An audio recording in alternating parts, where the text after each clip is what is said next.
Importante. Amén. Los estudios son importantes. Estudiar es importante. Aprender a leer, escribir es muy importante. Atender tu salud es importante. Y otras cosas semejantes a estas es importante atenderlas. Amén. Es importante. Pero como hijos de Dios debemos atender. Y lo repito, debemos atender que para el cristiano la oración, hermano, la oración, la comunión con Dios debe ser más importante que el trabajo, que los estudios y más importante que la salud. Amén. Amén. Es más importante, mucho más importante. ¿Por qué digo esto? Porque si tú estás enfermo y oras, la Biblia dice que si oras confesarás. Entonces la oración es o debe de ser para el cristiano lo más importante que el trabajo, estudios, diversiones. Y si usted no entiende esto, es porque algo está pasando. Es porque algo sucede en su vida, en su mente, en su andar, en su comunión con Dios. La Biblia dice que somos luz. Somos luz. No dice que somos un foco o una lámpara ahí colgando. Esta lámpara no serviría de nada, por muy bonita que esté, si no está conectada a la fuente de poder. Amén. Y usted y yo no somos un foco, no somos una lámpara ahí colgando. Somos luz, dice la Biblia. Y para poder ser luz, tienes que estar conectado a la fuente de poder para poder alumbrar. ¿Cuántos dicen amén? Entonces, la oración es eso, muy importante. Quiero hablar acerca de por qué es tan importante orar. Marcos 14, del versículo 32 al 42, dice: vinieron pues a un lugar que se llama Getsemaní, y dijo a sus discípulos: sentaos aquí entre tanto que yo oro. Y tomó consigo a Pedro, a Jacobo, a Juan, y comenzó a entristecerse y a angustiarse, y les dijo: mi alma está muy triste hasta la muerte, quedaos aquí y velad. Yéndose un poco adelante, se postró en tierra y oró que si fuese posible pasase de él aquella hora, y decía: Abba, Padre, todas las cosas son posibles para ti. Aparta de mí esta copa, mas no lo que yo quiero, sino lo que tú. Vino luego y los halló durmiendo, y dijo a Pedro: Simón, ¿duermes? ¿No has podido velar una hora?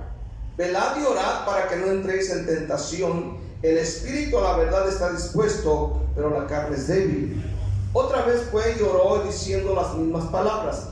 Al volver otra vez los halló durmiendo, porque los ojos de ellos estaban cargados de sueño y no sabían qué responderle. Vino la tercera vez y les dijo: dormid ya y descansad, basta, la hora ha venido, he aquí el Hijo del Hombre es entregado en manos de los pecadores. Levantaos, vamos, he aquí se acerca el que me entrega.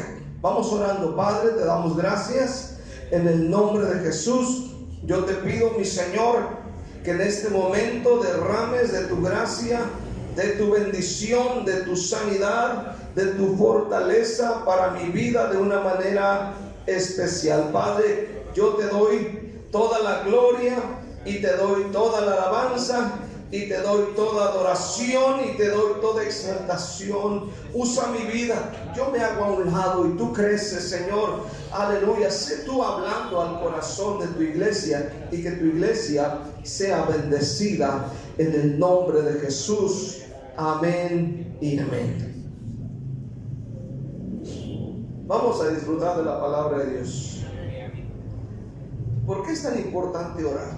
Quiero ver primeramente, la oración nos fortalece ante los desafíos que Dios pone delante de nosotros.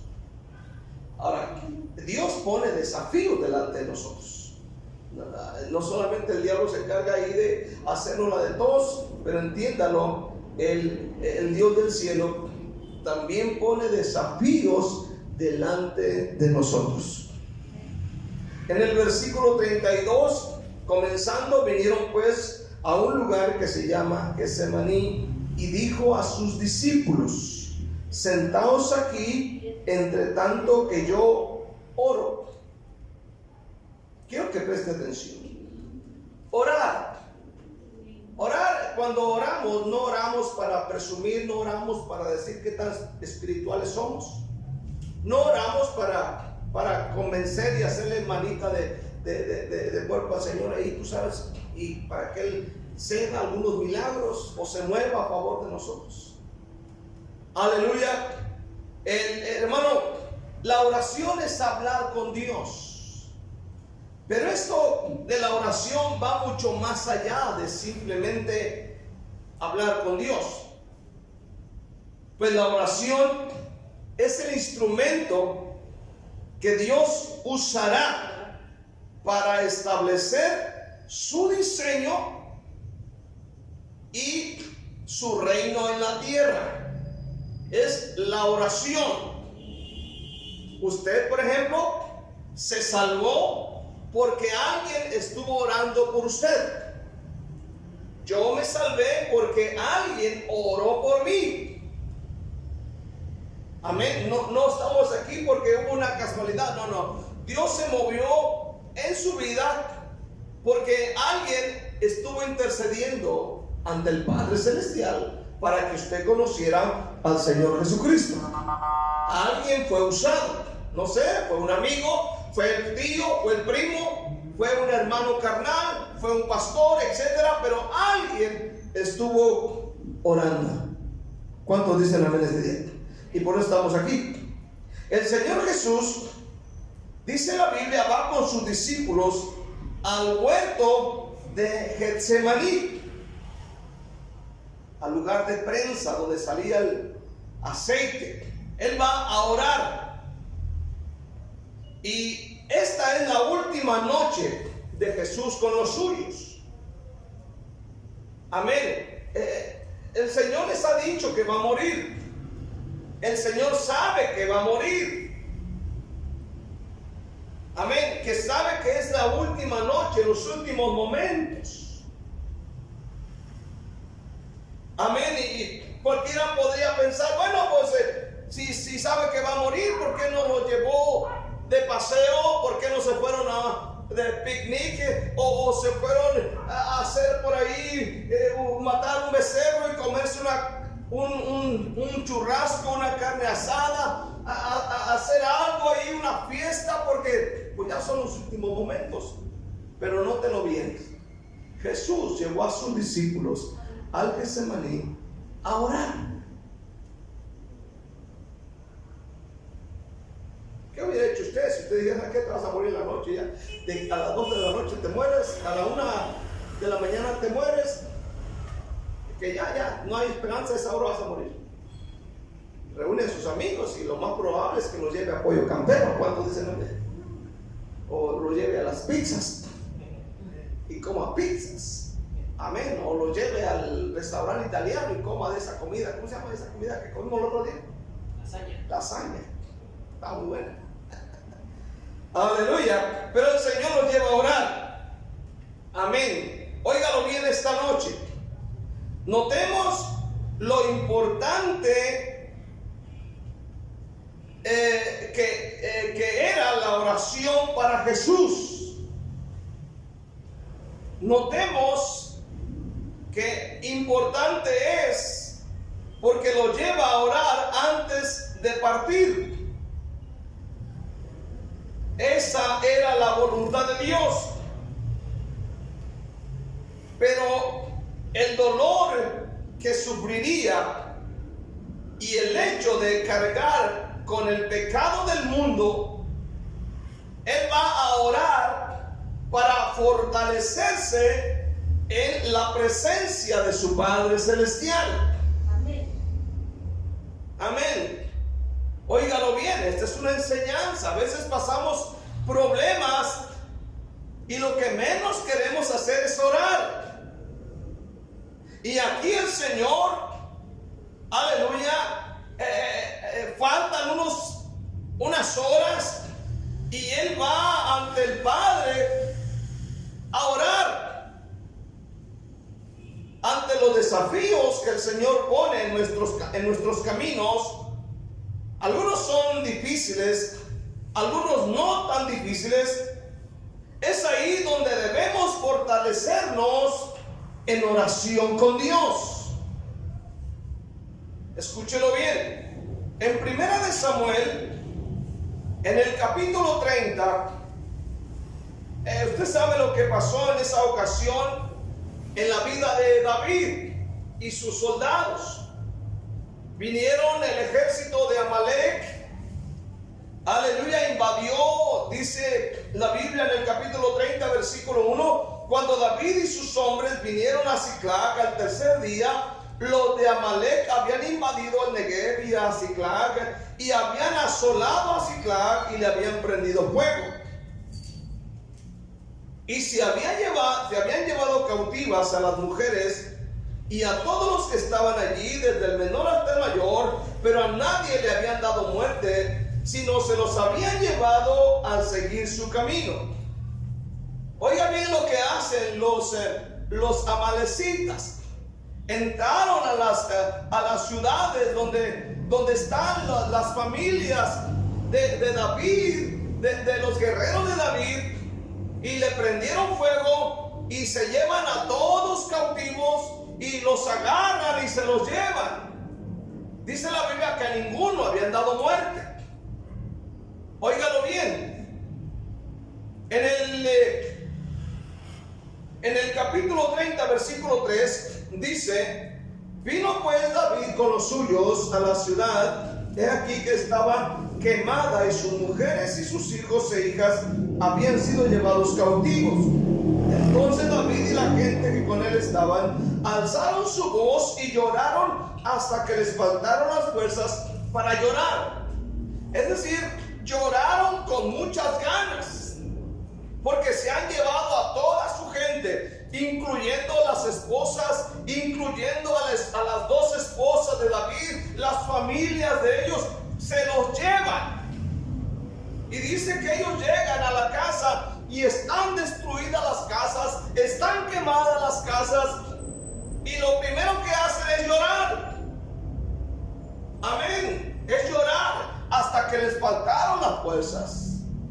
O sea que estos hombres eran chillones, no como ustedes. Entonces David y la gente que con él estaban alzaron su voz y lloraron. Versículo 5: las dos mujeres de David, Ainoam, jezreelita, y Abigail, la que había sido mujer de Nabal, el de Carmel, también eran cautivas. Y David se angustió mucho porque el pueblo hablaba de apedrearlo, pues todo el pueblo estaba en amargura de alma, cada uno por sus hijos y por sus hijas. Mas David se fortaleció en Jehová su Dios. Óigalo bien. Cuando esto pasó, dice que el pueblo hablaba de apedrearlo. O sea, de alguna manera están culpando a David por lo que está pasando, ¿verdad? O sea, alguien tiene que ser culpable cuando sucede algo. ¿Cuántos dicen amén? Cuando algo pasa en la casa, alguien tiene que ser el culpable. Cuando algo se pierde en la casa, alguien tiene que ser el culpable. Alguien lo escondió, alguien lo quitó, alguien se lo comió y solamente viven dos personas. Todavía cuando hay 5, pues bueno, dice uno, pues ¿qué onda? ¿Quién fue? Hasta se pone a echar ahí a la brujería, a la bolita, a ver quién fue. Aleluya. Pero aquí dice que hablaban de apedrear a David, o sea que culpaban a David. ¿Sabes qué? Te vamos a apedrear. Ya me imagino toda la bola con rocotas en la mano. ¿No? Vamos a la casa de David, allá donde está, ahí debajo del árbol, y vamos a poner unas pedradas que se le quite lo. ¿Para qué nos anda llevando a pelear? Ya es muy espiritual, y acá mira lo que está pasando. Eso pasa cuando algo sucede en la iglesia. ¿Quién es el culpable? El hermano Isaí. es el pastor. Ahora, cuando esto sucede, dice la Biblia, ¿cuántos dicen amén? Dice la Biblia, mas David se fortaleció en Jehová su Dios. ¿En quién se fortaleció David? En Jehová su Dios. En medio del problema, él no dijo, pues corro, huyo, a ver qué hago, me subo a un árbol, me escondo en una piedra por ahí, aleluya. No, la Biblia dice que él se fortaleció en Jehová su Dios. Usted debe fortalecerse en el Señor. ¿Qué haces en situaciones semejantes?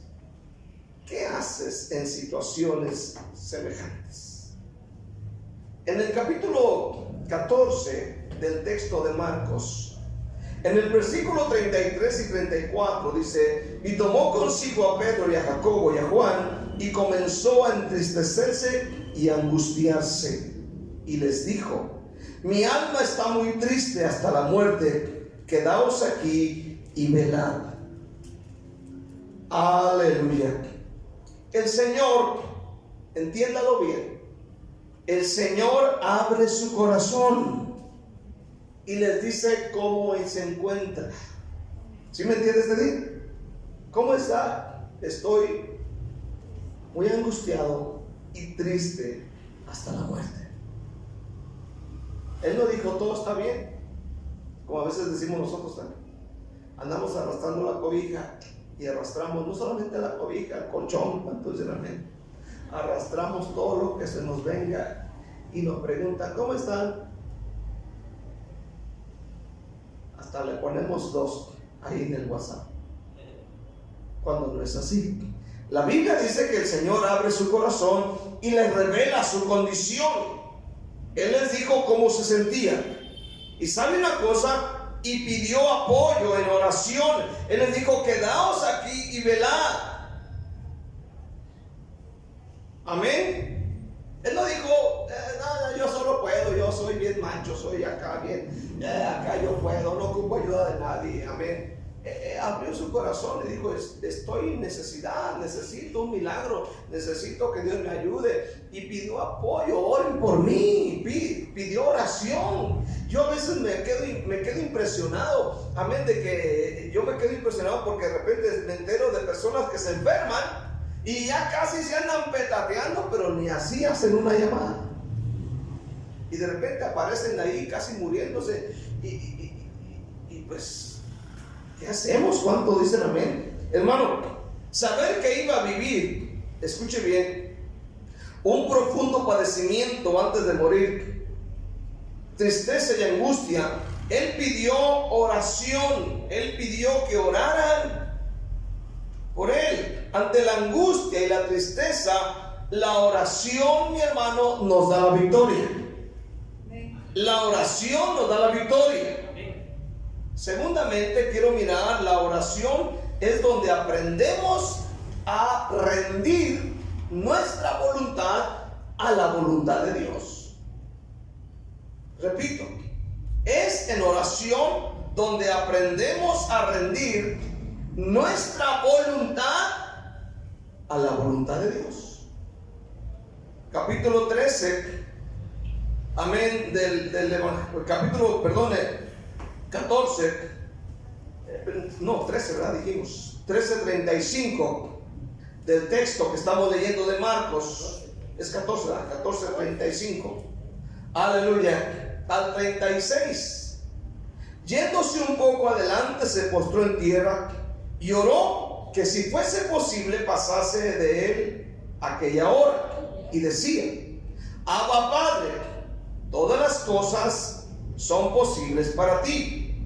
Aparta de mí esta copa, mas no lo que yo quiero, sino lo que tú. Escúchame. Si entendemos, esto es muy tremendo.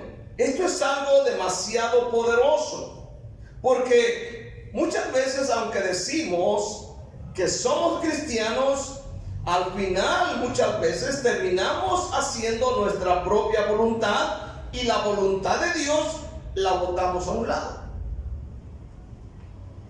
Aquí aprendemos que Jesús rinde su voluntad a la voluntad de su Padre. Óigalo bien, Jesús rinde su voluntad a la voluntad de su Padre. Mas no sea como yo, sino como tú. Entiéndalo este día. La pregunta es, ¿usted ya rindió su voluntad a Dios? ¿O todavía se sale con la suya? Hacer la voluntad de Dios nunca va a ser fácil. Nunca será fácil a la carne. Hacer la voluntad de Dios, tendrás que renunciar a muchas cosas. ¿Cuáles son? Lucas 14, versículo 25 al 27. Grandes multitudes iban con él, y volviéndose les dijo: si alguno viene a mí y no aborrece a su padre y madre y mujer e hijos y hermanos y hermanas, y aún también su propia vida, no puede ser mi discípulo. Y el que no lleva su cruz y viene en pos de mí, no puede ser mi discípulo. Óigalo bien este día. Amén. Versículo 33, de ahí mismo. Así pues, cualquiera de vosotros que no renuncia a todo lo que posee, no puede ser mi discípulo. A veces, o muchas veces, o la mayoría de las veces, el hacer la voluntad de Dios va a doler. ¿Está aquí todavía? Hacer la voluntad de Dios va a doler. Va a incomodar a la carne. ¿A quién le gustaría oír esto que dijo el Señor? Aleluya. Si alguno viene a mí y no aborrece a su padre y a su madre, mujer, hijos, amén, madre, hermanas, y también su propia vida, no puede ser mi discípulo. Imagínese al Señor diciéndole eso de frente. Yo tengo que aborrecer a mi madre. Y aquí esta palabra aborrecer significa amar menos. Esto quiere decir que debes poner por encima el amor a Dios en lugar del primer amor, o amar más a tu mamá y a tu papá y a tus hermanos, sino que aquí está diciendo el Señor, amén, que debe ser Él primero. Él primero. Imagínate esto. Esto no es agradable a la carne. Un día me dijo alguien, amén, quejándose conmigo, y me dijo, amén, yo me molesté con usted, pastor, porque me dijo que yo tenía mamitis. Le digo, y es cierto. Y es cierto. ¿Cuántos dicen amén este día? A veces por tener mamitis o papitis, amén, no, esto impide hacer la voluntad de Dios en nuestra vida. No podemos hacer lo que Dios quiere que hagamos, porque mamitis y papitis y tener esto nos está impidiendo hacer la voluntad de nuestro Padre que está en los cielos, y fuimos llamados a hacer la voluntad de Él, ¿cierto o no? Y hacer la voluntad de Dios va a incomodar. Todo el tiempo te va a incomodar. Amén. El hacer la voluntad de Dios implica muchas lágrimas. El hacer la voluntad de Dios involucra cansancio. El hacer la voluntad de Dios implica dolor. El hacer la voluntad de Dios implica rechazo, murmuración de la gente, amenazas e incluso la misma muerte. Pero es mejor, pero lo mejor es hacer la voluntad de Dios. Hacer lo que Dios quiere que se haga. ¿Y dónde se aprende esto? A rendir la voluntad nuestra, amén, a Dios. ¿Dónde se aprende? En oración. Es clavando las rodillas, hablando con Dios. Es ahí donde uno aprende a decir, Señor, no sea mi voluntad sino la tuya.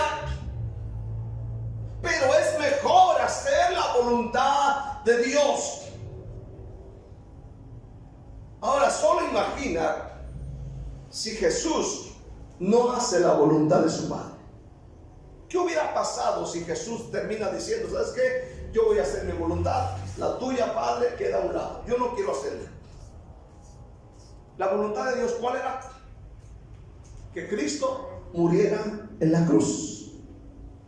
Esa era la voluntad del Padre, que muriera en la cruz, que derramara su sangre en la cruz. Esa era la voluntad. Y Jesús por un momento luchó, pero finalmente terminó diciendo, no sea yo, sino tú, Señor. ¿Qué hubiera pasado si Jesús dice, ¿sabes qué? Tu voluntad queda por un lado, Señor. ¿Qué hubiera pasado? ¿Sabe que si Jesús no hace la voluntad del Padre, usted ni yo ni nadie tuviera salvación? Nadie fuera salvo.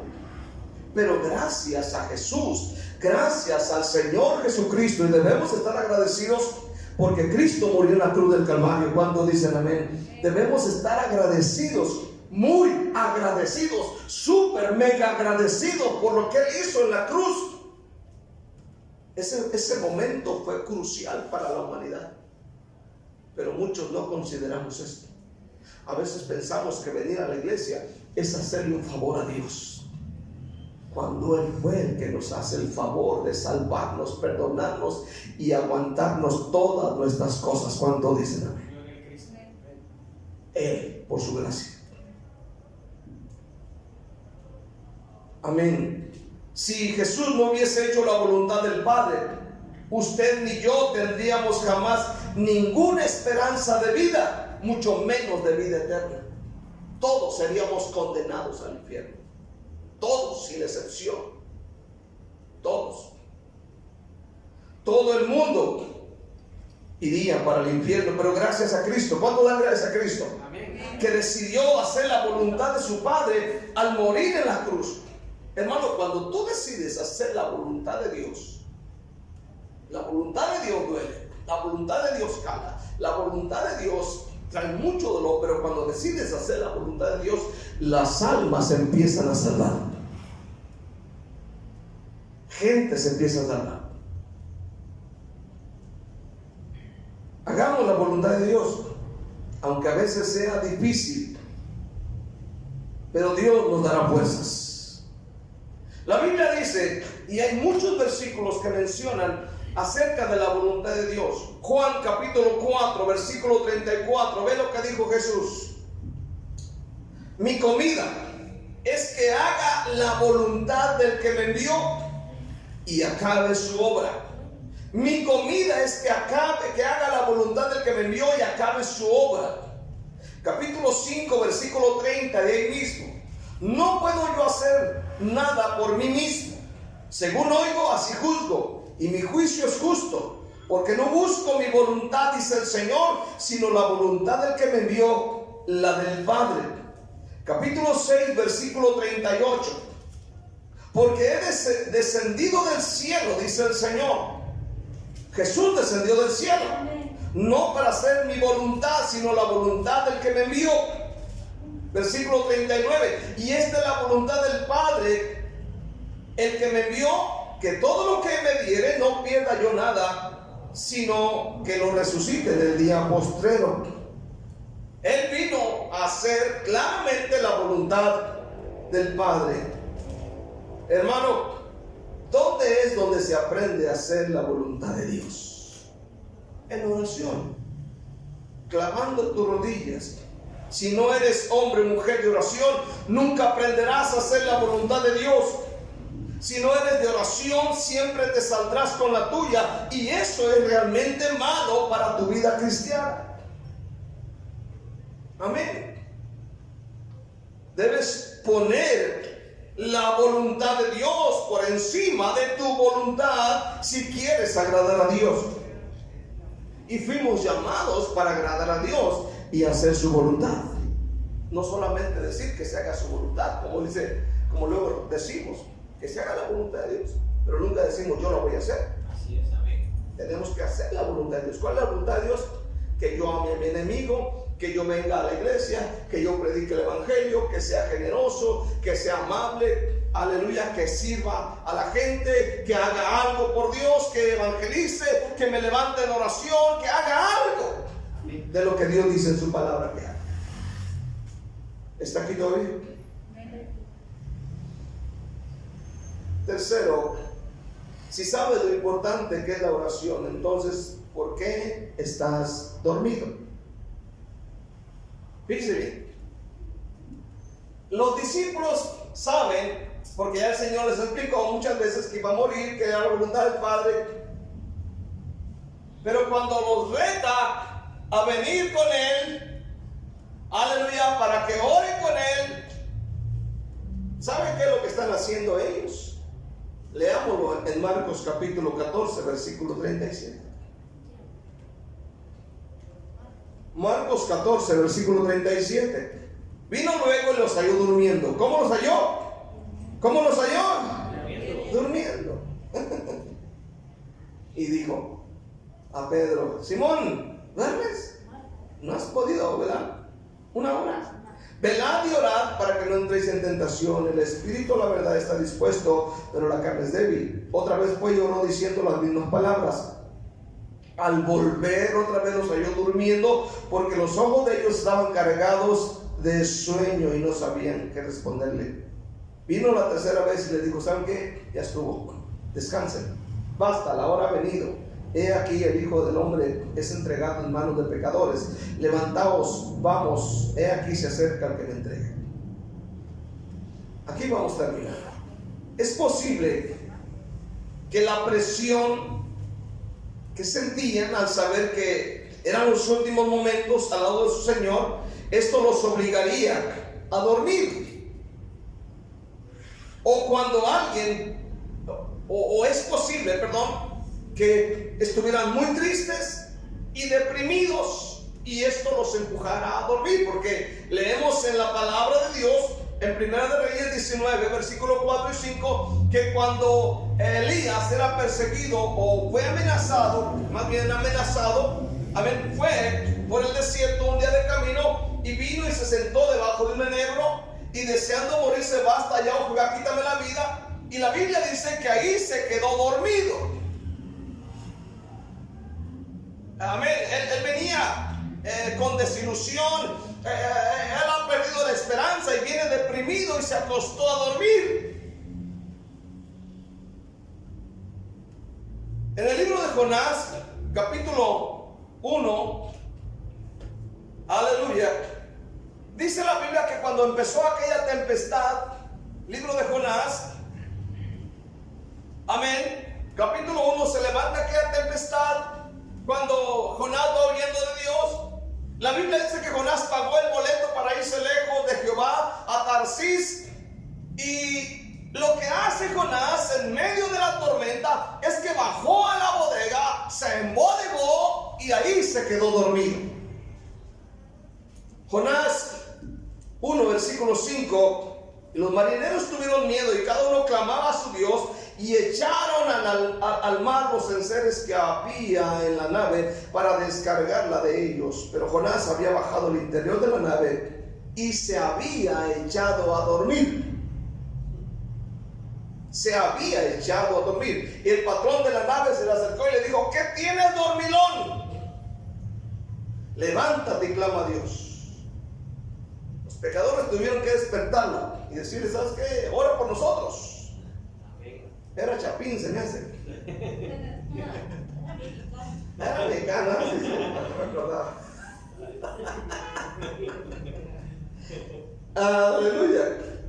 Hermano, en el momento de mayor necesidad, Jonás se echó a dormir. En el momento de mayor necesidad, los discípulos se durmieron. En el momento de mayor necesidad, en el momento de mayor conflicto, en el momento de mayor presión, en el momento donde las cosas van de mal en peor, en lugar de clamar al Señor como se les había enseñado, se echan a dormir. Hay gente que es así,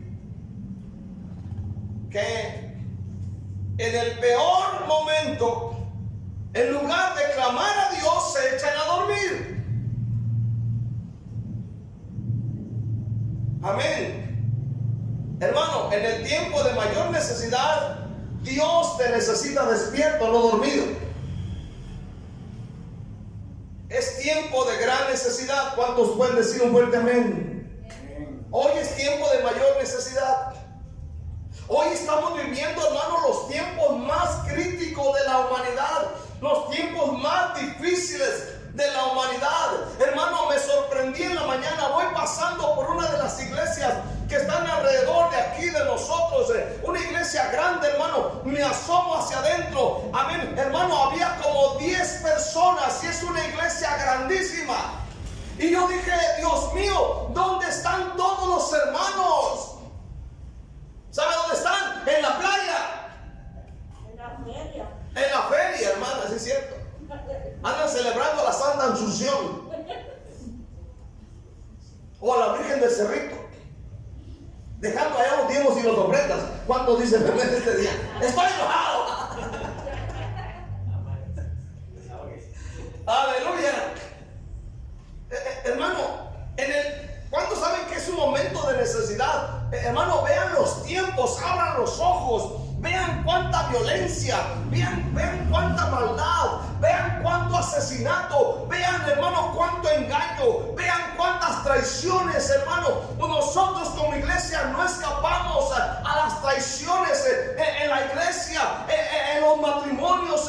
Escuche, se está mirando, hermano, cosas que antes no se veían y estamos dormidos.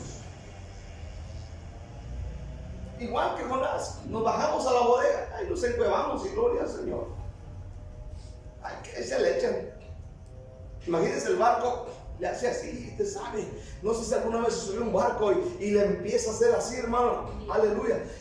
Una vez nos subimos a un barco de esos de la Armada de México. Aleluya. Y en la mar se hacía así, íbamos hacia adentro dando una vuelta el día 1 de junio, que es día de la Marina de México, y ahí vamos, aleluya, hermano, y te agarras de un fierro y luego te vas para el otro fierro y empieza la vomitadera, aleluya. La gente ahí, hermano, amén, les faltaba el aire, pero querían subirse. Imagínense, hermano, que la nave casi se hunde, dice, y la gente que iba ahí, dice que agarraron los costales de cosas que llevaban para Tarsis y las empezaron a echar al mar, porque dijeron, hombre, nos vamos a hundir. Y Jonás, bien, hermano, hasta saliva le salía por aquí, hasta roncaba, como ustedes, ¿cuánto dicen amén? Abría la boca, y aquellos ahí hechos con el que estuvieron. ¿Sabe qué es cristiano así? ¿Cuántas veces no tiembla? Tiembla por la noche y se agarra todo asustado. Y al día siguiente, hermano, fíjate que tembló. ¿A poco tembló? ¿A qué horas?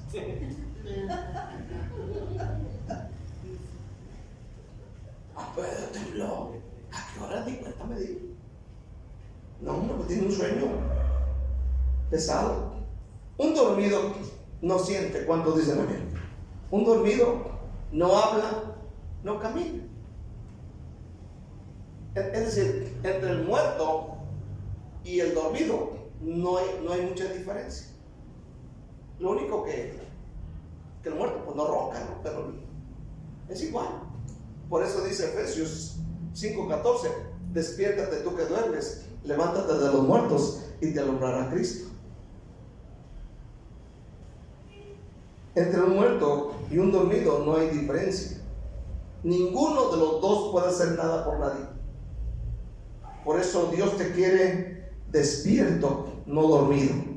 ¿Cuántos dicen amén? Y la Biblia dice que los discípulos dormían. El despierto sí puede orar. El dormido no es de mucho provecho. Quiero cerrar. La oración es lo más importante en la vida de un cristiano. La oración hace lo que el dinero no puede hacer. Amén. La oración hace lo que no puede hacer el hombre. La oración hace lo que no puede hacer el doctor. La oración hace lo que no puede hacer un abogado. La oración hace lo que no puede hacer la policía. La oración hace lo que no puede hacer el presidente. Amén. La oración fue importante para Jesús, para Pedro, para Pablo, para Jacobo, para Esteban, para las mujeres de la Biblia. La oración fue importante para Jesús. La oración es importante para mí. Por eso oro diariamente, al menos una hora. Y estoy aquí antes de cada servicio buscando de la presencia de Dios. Y no lo hago para presunción. Lo hago porque quiero que Dios me ayude. Porque entiendo que son tiempos muy difíciles. Si usted no ora, el diablo se lo devora. Salmos 34, 17. Cerramos aquí. Salmos 34, 17. Dice la palabra de Dios. Fíjate bien. Claman los justos y Jehová oye y los libra de todas sus angustias. Ahora preste atención a esto. Claman. ¿Quiénes claman? Los justos. Y Jehová oye y los libra de todas sus angustias. Este texto presenta tres verbos: clamar, oír y librar. Óigalo bien.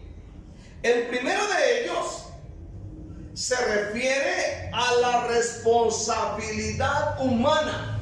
Es decir, clamar. Clama el justo. ¿Cuántos son justos aquí? Por Dios. Todos somos justificados por gracia. ¿Cuántos dicen amén? Aleluya. Escuche bien. Clama el justo, Jehová oye y lo libra de todas sus angustias. Entonces, Dios no puede hacer nada por quien cree que no necesita ayuda. Repito, Dios no puede hacer nada por quien cree que no necesita ayuda. ¿Cuántos necesitan ayuda? Amén. Y tú clamas, Él te va a ayudar.